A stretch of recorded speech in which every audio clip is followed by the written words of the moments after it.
Hello everybody. I'm going to do something a little different today. I'm going to read out the Bible a little bit, then I'm going to explain it, and I hope I explain it in a way that even you can understand it, because sometimes when you go to church, the preacher don't always break it down to what I call, our level.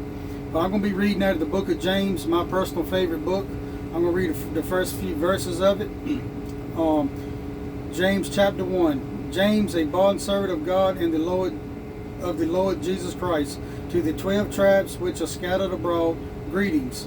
My brethren, count it all in joy when you fall into various trials, knowing that the testing of your faith produces patience. But let patience have its perfect work, that you may be perfect and complete, lacking nothing. If any of you lacks wisdom, let him ask of God, who gives all liberty and without reproach, and it will be given to him. Okay, I'm just going to stop right there with the reading. You're going to go through trials and tribulations every day. It's a battle every day. But I think, to me, what that means, if a storm comes up and blows a shed down, you're upset, but still find joy in it by saying, I lost my shed, but my house was spared. Find the joy in it. It could easily have been your house. God has all the patience in the world with us, and that's where I think where your prayers come in. Us humans, we tend to, when we say a prayer, we want it to happen right then. I mean, let's face it, the only time we really say a prayer is when something's wrong. I mean, we need him for something to fix something right now. And that ain't how it works. We've got to have patience when we say our prayer. Main thing is have faith in your prayers. I mean, you look at the patience that God chose in us. I mean, he waiting patiently for us to ask on him and to call on him.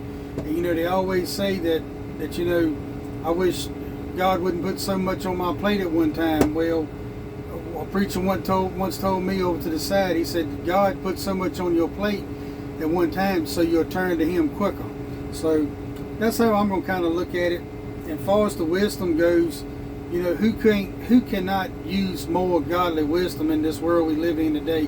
I know I could. Like I've told y'all before, it ain't no bigger son out there than there is of me. I've probably done it all. I've been around the world 3 times. I've seen a gorilla sitting on a light line, much as I've drank.